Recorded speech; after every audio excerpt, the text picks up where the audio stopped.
Today on Zestology, movement, feeling good, prioritising your mental health, a little bit of yoga thrown in as well. It's Adell Bridges. Hi, I'm Tony. I'm an author, presenter at Sky Sports, and years ago I went to the jungle and got ill. Very ill. So this is my podcast adventure to find more energy. It's packed with biohacking, science, health tech, supplements, and some of the most well-known experts on the planet. This is something I spent 4 months of my life doing with electrodes glued to my head so that you can do a lifetime worth of meditation. Decide what you don't give a fuck about, which is something you don't care about. Some of it gets quite out there. I had some stem cells sent up to my house that I had stored, and then I injected myself with mannitol. And we even hack hangovers. Alcohol is poisonous. So is water and oxygen in the wrong dosage. So that's my podcast, Zestology. Live life with energy, vitality, and motivation. Hello again, Tony Wrighton here on the podcast all about energy and vitality, and I'm so pleased I made the decision to come down and record these podcasts by the Thames, or out and about, wherever I am, because since I've done that, my step count has gone up, because I'm out and about more, doing more exercise, which is great. And today it is a beautiful day down by the Thames. You can sort of hear the birds in the background. The Thames is very still, there's not much wind today, and so it's more like a pond. I mean, I wouldn't want to go swimming in it, but it is more like a pond. And talking of ponds and swimming in cold water, I'm watching the film called The Ponds at the moment on Netflix. It's a documentary about cold water swimmers and wild swimmers in Hampstead, in the public swimming pools there. And it is a beautiful and moving documentary, I must say. It's lovely. It's really a collection of stories and what it means to people to swim outdoors. And I think it's because it takes you so much out of your head into your body that so many of them talk about the spiritual connection between getting very, very cold and swimming in the water outdoors, the people that they've met and how it makes them feel.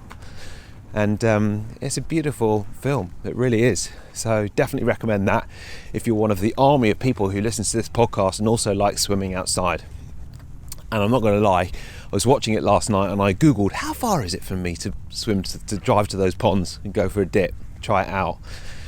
Obviously, as you know, I have done a bit of outdoor swimming recently, but there seems to be something special about that place. It's called The Ponds anyway, it's on Netflix. Right, today's podcast guest is Adell Bridges. She's been on Zestology before. A very well-known yoga expert and hypermobility expert as well, has a new book out, and she was in London recently. She is currently based in Miami, but she was in London recently, so we met up in a slightly tinny sounding room, but no matter, it was great to meet. And here Adell is on Zestology.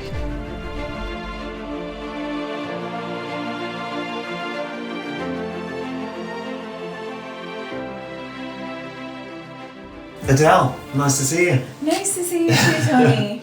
It's pretty low maintenance, isn't it? Record on my phone, we're in a little cubby hole in the middle of London. Yeah, cute little cupboard. I think it might sound a bit weird. It might sound like we're in the shower, but we're not. We're not in the shower. No, we're in a cupboard, but one that has windows. Yeah. So you're only in London for a little bit. We met at a festival years ago, didn't we? Yeah, that was maybe 4 years ago or something, I think. Yeah, I think so, yeah. But life is going well. You're based in Florida at the moment, but you're going to be moving back to London at some point. That is the hope and the plan. Yeah, yes. And how's the last sort of year treated you then? Oh gosh, it's been, probably like for everybody, very up and down. Lots of novelty, lots of new and unfamiliar territory to navigate. Yeah. Through this sort of COVID, sort of kind of post-COVID world. Plus I inadvertently moved to Florida and changed my whole business. Yeah. But yeah, everything's going really well. Yeah. It's been a very intense time, hasn't it? And I think certainly here in London, things pretty close to being back to normal now. Mm-hmm. But it's almost easy to forget how intense it's been and any residual effect that is happens to us. Yeah. And I've noticed, I wear one of these Oura rings, which I love sort of tracking all my sort of stats in terms of heart rate variability and general overall health. And one of the things that I've noticed more recently is when I'm sort of feeling bad or feeling super tired or something intense happens, it's not reflected in the stats straight away. There's a lag, and sometimes it's quite a long lag. Interesting. Like how long? Oh, I mean, I would say between a week or two. Really? But I actually think there's a more long-term lag as well. But for instance, my son, who's now sort of approaching 3, has had a massive sleep regression recently, and it's so hard surviving on 5 hours sleep. And everybody's grumpy. He's grumpy. Everybody else is grumpy. But actually, my stats were great for about a week into this sleep regression, and then they started going down. When I come back from holiday, my stats sort of stayed up there for a week. So I do think there's quite a lag on the body when we go through these stresses. And I think something like a lockdown and something like a pandemic and all the stresses that brings in, there's a sort of a long-term lag that we're still all getting over. Yeah, that kind of makes sense. Like I think the body is really intelligent and has these systems and measures kind of built in to help us deal with acute stress. And so maybe, a boost of adrenaline gets you through a kind of tough time that lasts about a week.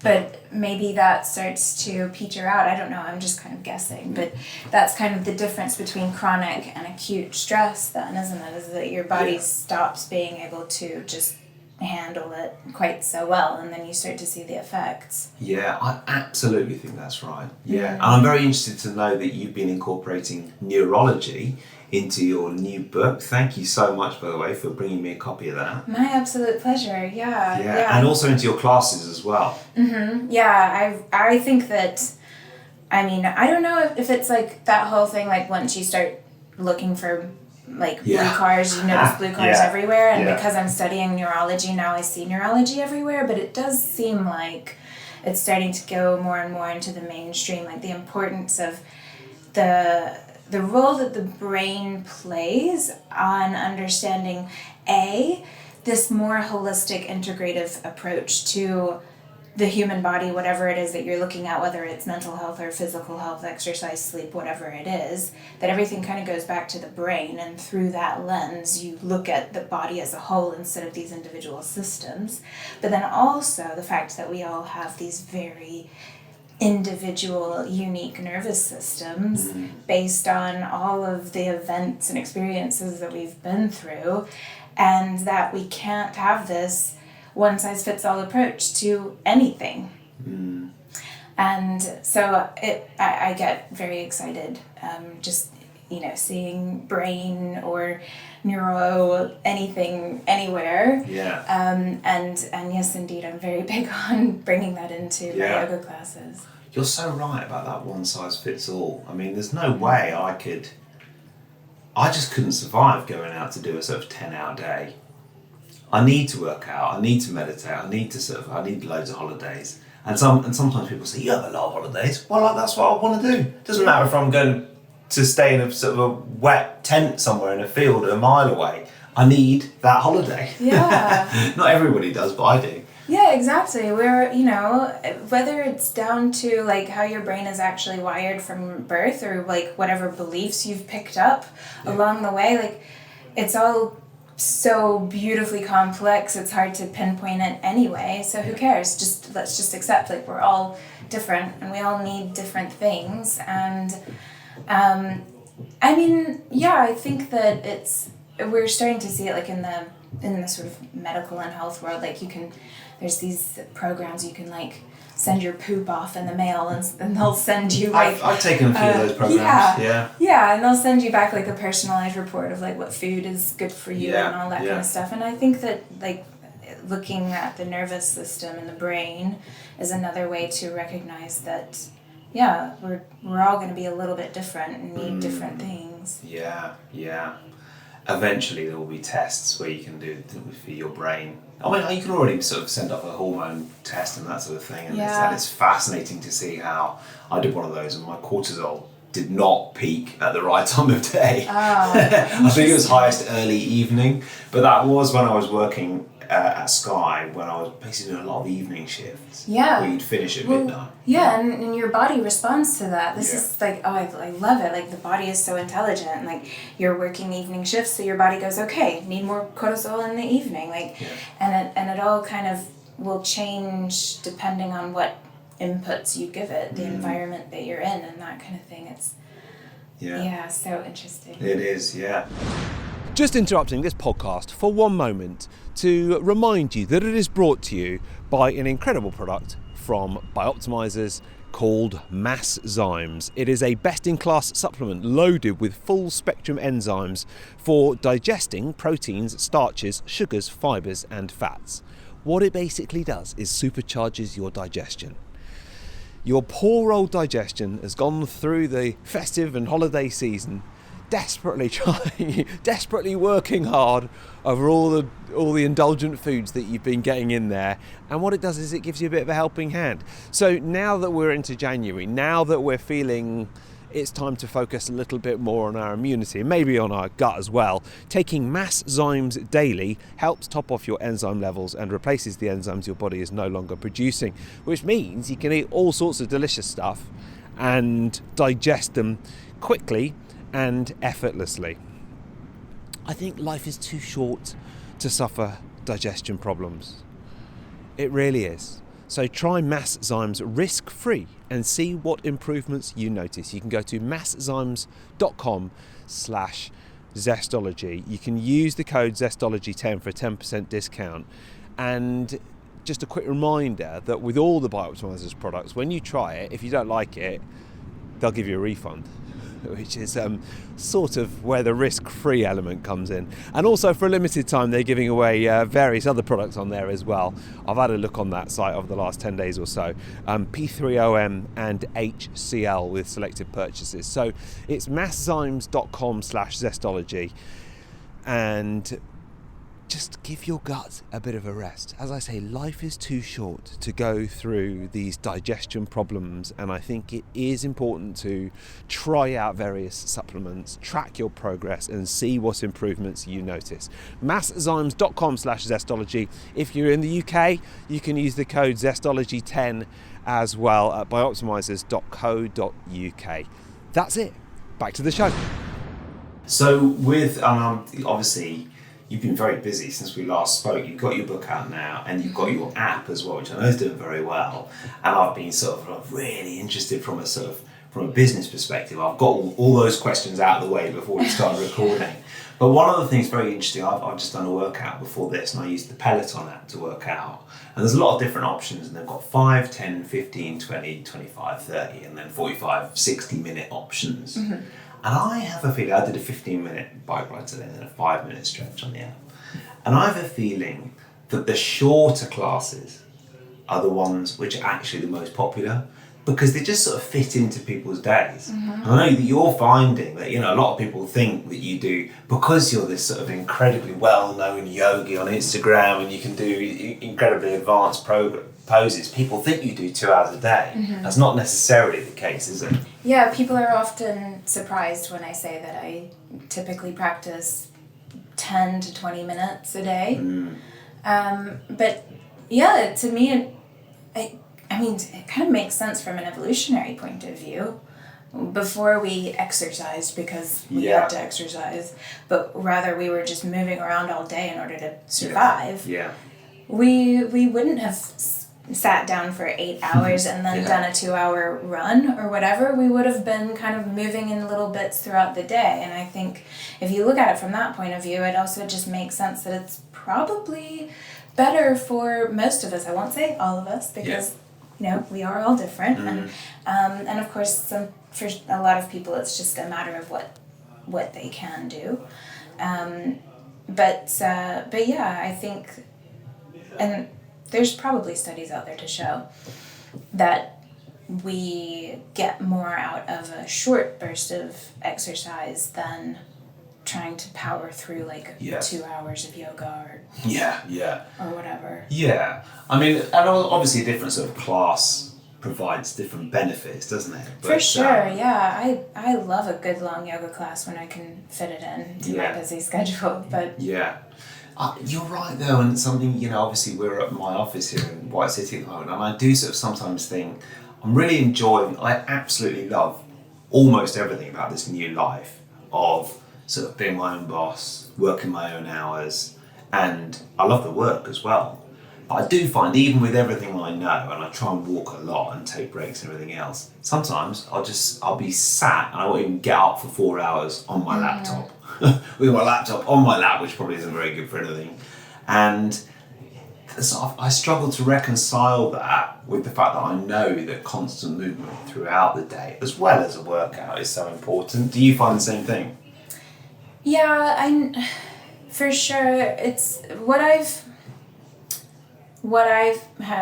found that is really helpful for me is I apparently has a name. I didn't know it had a name. It's what's it called? Pomodoro effect. Oh, the Pomodoro effect. Yes. Yeah. And so 25 minutes. Is it? I don't know. Somebody told me, well, it was a mutual friend of ours, Celeste, told me how she had found it helpful to set the timer for 90 minutes. Okay. And so whenever it comes to doing work, like you just sit down, you get yourself in front of your laptop or whatever it is, and you just power through 90 minutes, no distractions. So I've found that to be really helpful. But then when I get to the end of that 90 minutes, I then will go and do a little walk, or I'll do like a 5-minute workout or something like that. And that's part of why I've added, I call them coffee break workouts. So they're workouts that are like just under 5 minutes that you can do while the kettle boils. That's great. Yeah. Yeah. Because that is enough to take you out of your head and bring you into your body. For sure. Yeah. And there's also research that shows that our brains function better when we've been moving. Because, so even if you're only using your brain for, say, like, mental output, writing emails and stuff, the reason we have brains is so we can move. If you think about it, every animal that has a brain moves.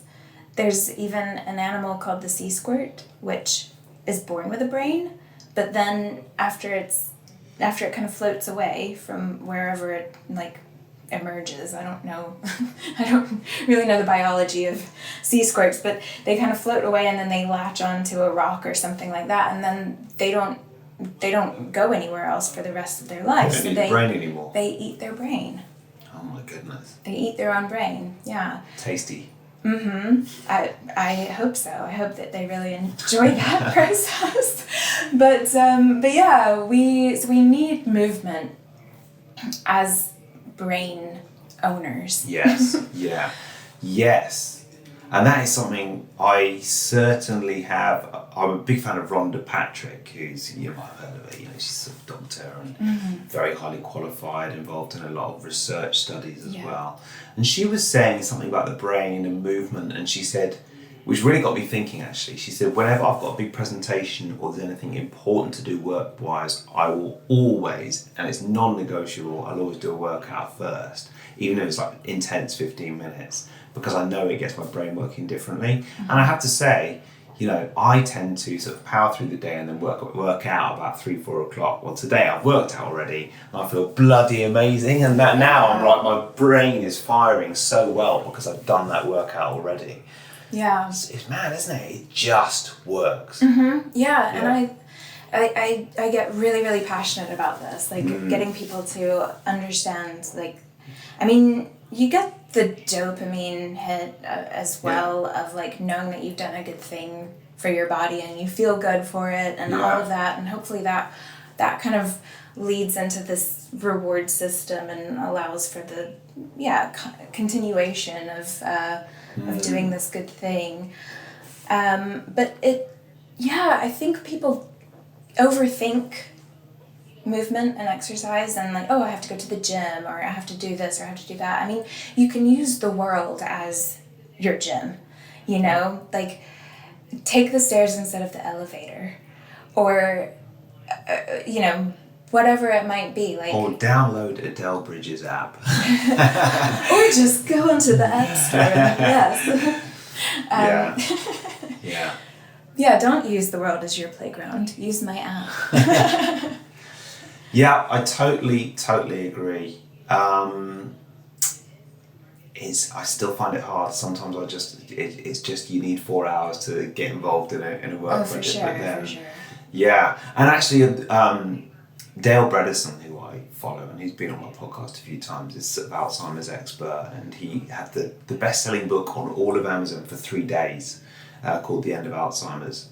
And he talks about how there are so many scientifically proven processes going on in the body, and how the amyloid plaque is being cleared where you do moderate to high level of exercise for sort of 15 minutes or longer.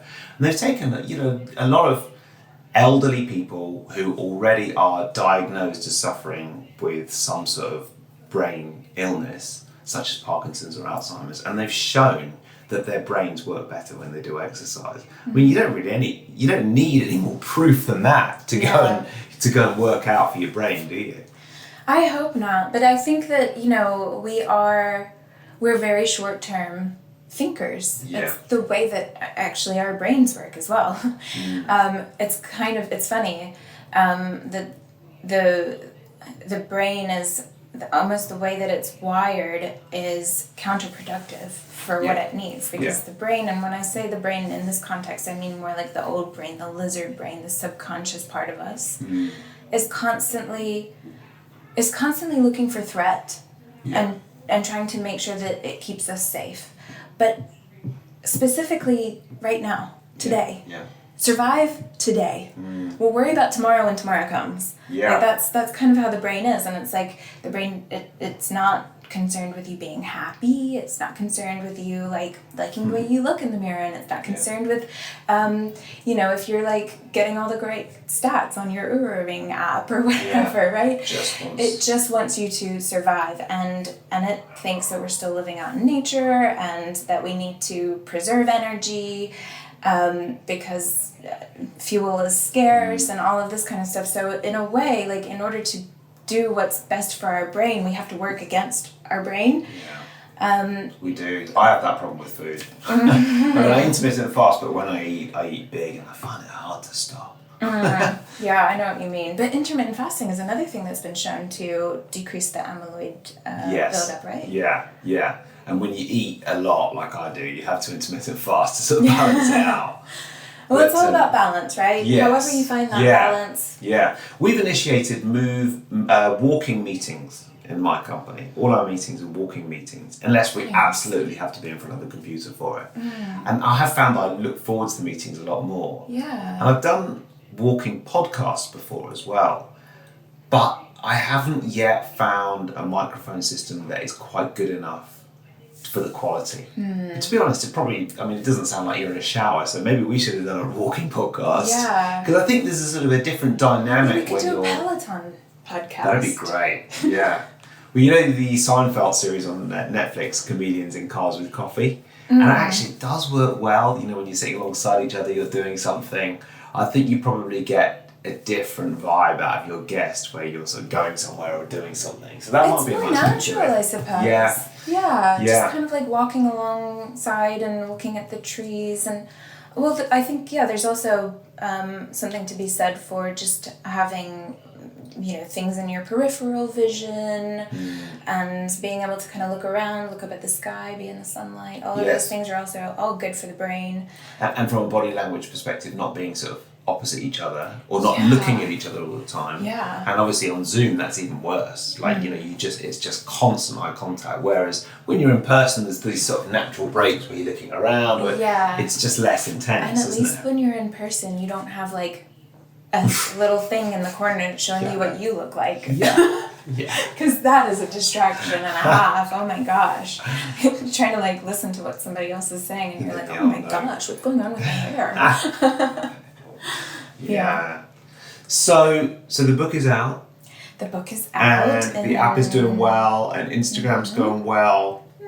I mean, I did want to ask you about Instagram because, that is obviously such a big part of your business. But I find that I've got a bit of a love-hate relationship, like many people with social media. I find often I don't like being on it, and I'll notice that I've just sort of spent 20 minutes on the toilet aimlessly scrolling through images that I'm not really that bothered about. I'm sure you've done the same thing, but I can't delete it because I need it for my business, and you need it more. Do you find that you've got a love-hate relationship with it as well? Very much so. Yeah. Very much so.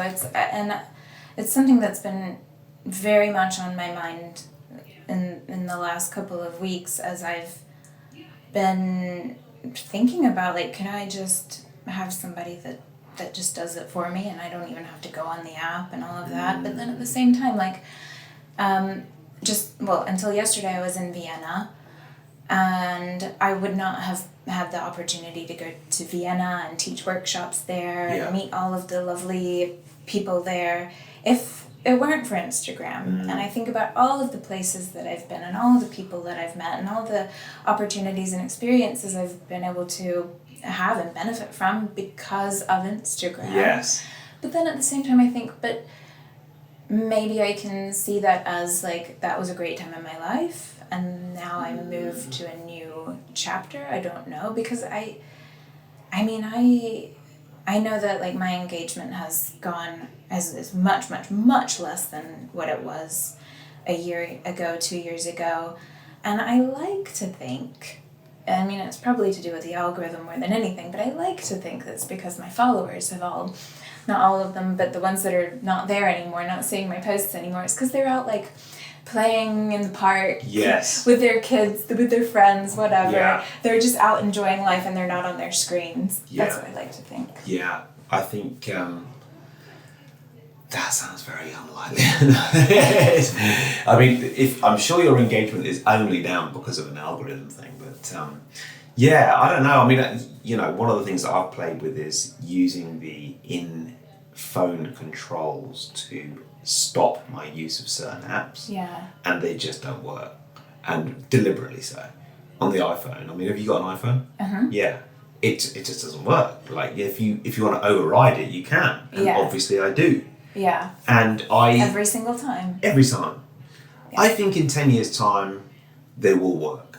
I think there will be, the amount of guests I've spoken to, a few of the people who were in the Social Dilemma on this podcast, and they talked about how, sort of, it might not be the new smoking, but social media and technology certainly has the ability to harm us as well as benefit us. And obviously it's not in the phone makers' best interests to stop us using their app. But there's got to be a way that you can switch it off when you're done. And if there was a way that all my Instagram activity would be condensed into 11.5 minutes a day, I would use that. But I've just not got, it goes back to what you're talking about with the brain. My brain will override every time that sort of, do you want to ignore your limit for today? So they need to sort that out, I think. But I think it's probably a few years off. Maybe, yeah. I used to have that for Instagram, and then I was in the middle of doing a live, and it came Oh, no. And it messed up the live, so I took it off. That's the thing, isn't it? Yeah. Yeah. So So it's even more intense for you because you couldn't even have a limit on there anyway. Yeah. So you need to be very rigorous with your self-care to sort of override the negative impact of spending too much time on an app on the screen. Well, that's very much a part of like all of my sort of wellness habits. is creating a structure and doing my best to stick to that structure, and sometimes it's an element of discipline involved to stick to that structure, but that's what kind of keeps me going. And sometimes I like let myself indulge a little bit and I go off of the disciplined structure, and I think that's all good and healthy as well. But then sometimes you notice, you go, okay, this occasional indulgence has just turned into a daily habit. And I need to go back to it being just an occasional indulgence. We've just been switching off every Sunday. We've done it 2 weeks now, so it's not exactly a sort of a regular habit, but on a Sunday, no tech. In fact, you can have any tech that's not connected. So no Instagram, no WhatsApp, no maps. We got stuck in a traffic jam because we weren't using Waze. Oh gosh. But it's incredible how much more time we have. Yeah. And it was liberating because then we could go off and sort of freestyle the rest of our lives. We had loads more time for cooking and hanging out and socialising. And then Monday morning you switch on and you've missed nothing. And I just thought, oh my God, how much time would I have spent in these last 2 Sundays on my phone looking at something? I don't know what it is. Whereas I just didn't need it. Yeah. It's quite hard. I had to sort of prep people. I had to say to my friend, we would go over to lunch, and I had to say, I'm not going to be on my phone, so don't message me tomorrow, but what's your address? And look it up on a map. And you have to be prepared. We used to do it. We used to do it just fine. And it was fine. Yeah, because I have a friend who does the same thing. Sundays, like nothing. Like Great. Phone goes on airplane mode, and I went to go have dinner with her in her home. I had never been to her home before, and I couldn't find it. And I'm messaging her going, I don't know if I've got the right door, like am I in the right place? And then I saw that my messages weren't going through, and I was like, oh yeah, she doesn't do internet on Sunday. And I thought, okay, I'm just going to have to figure it out. This is what we used to do. Did you figure it out? I did, indeed, Good. of course, you know? And it's like, I think that's a big part of it, is just remember that, of course, like we, you know, for generations and generations, we got by just fine without the internet. And sometimes you just have to stop and go, hang on, okay, let me just use my brain in a way that is a little bit out of practice.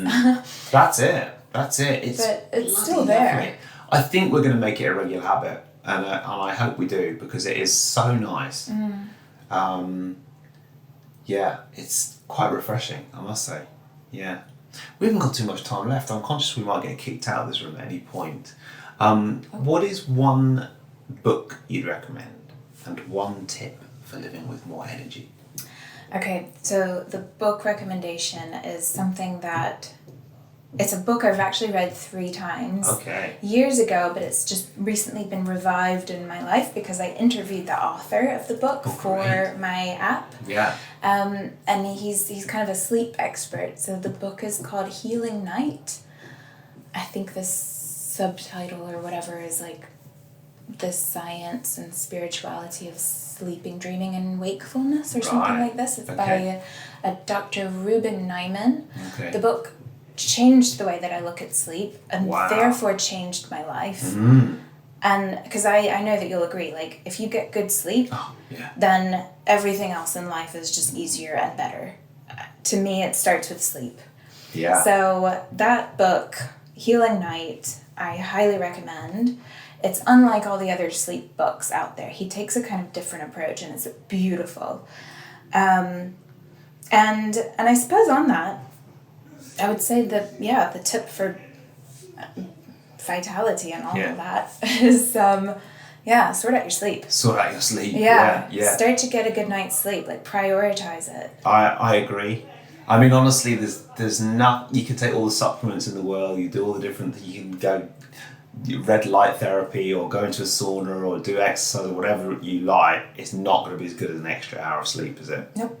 Yeah, and I saw an ad on the tube today for some sort of energy drink, and it said side effects include winning arguments, better focus, being more witty, and all of this, and I'm like, no, you don't get that out of an energy drink. Yeah. But you probably would if you slept better. Yeah, you definitely have more arguments drinking more energy drinks.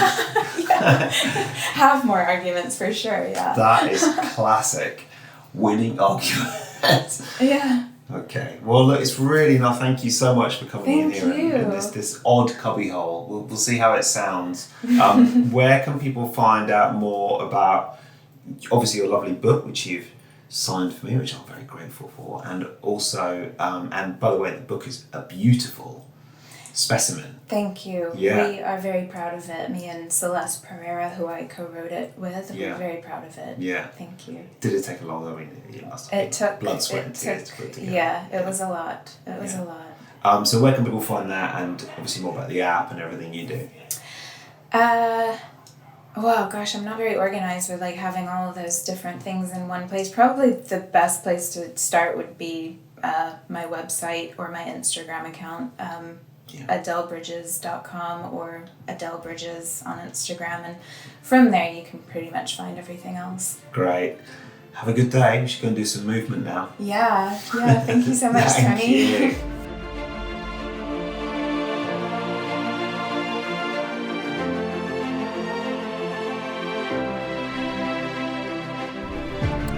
thank you to the wonderful Adell Bridges. It's really good to have her on Zestology, and I hope to meet up with her again soon. And I always love soaking up Adell's good energy, and make sure you look up all her stuff and her app as well. Right, that is pretty much it for this podcast today. Today's podcast is brought to you by Masszymes, and I would love you to go and check them out online. You can go to masszymes.com/Zestology and use the code Zestology10 for 10% off. And I think on that link, actually, at the moment, there's some of the deals. If you buy more than one bottle, you get more than 10% off. So it's definitely worth checking out. And definitely worth taking enzymes out with you when you go out to eat. I'm such a big fan of it now. It's one of the supplements, as you know, I'm a bit of a supplement junkie, but it's one of the supplements that it's taken me a long time to be a convert of. But now I'm all in. I love it. So masszymes.com/Zestology, check them out, especially if you're going out for a steak. You will thank me in due course. I'm going to carry on my walk. I'm going on a bit of an impromptu walk today. I'm going to walk all the way down to Chiswick Bridge and up the towpath all the way up to Kew Bridge and back home again. It's going to take me about an hour, and I'm doing it for the pure pleasure of it. And also, one of the things that we've noticed with making all our meetings, walking meetings in my business, is that, and I totally didn't expect this would happen, when there's a problem or an issue or something needs solving, you can go on a walk and have no idea what it is that the solution is. And sometimes, just sometimes, the solution will just appear. It'll just come out of nowhere and it'll come through talking or thinking. It doesn't work if you're listening to a podcast, and preferably you want to be with someone else, and I'm not today. But I have to say, I have found recently, we've gone for a walk and we've said, well, this is what we want to work on, and there's no particular structure. We don't even focus on it in terms of talking about it. We might start talking about something else. But by the end of the walk, a solution will have presented itself, which is fairly magical, isn't it? It's the power of movement and shared communication, and I think communication that isn't face-to-face as well. There's something far less confrontational about going for a walk with someone and being alongside them than staring into their eyes intently on a Zoom screen. If you think about it that way, it makes you realise how unnatural video conferencing is. So I've got a few things in my mind I want to come up with the solution to, and I'm going to mull them over on this walk. My 3 Zesty Things newsletter goes out every week, well, most weeks. It's not a regular structure, you never quite know when you're going to get it, but when you do, it's good, I promise. And you can go to tonywrighton.com and sign up for that, and I will be back next week. Have a great week, and thanks for listening.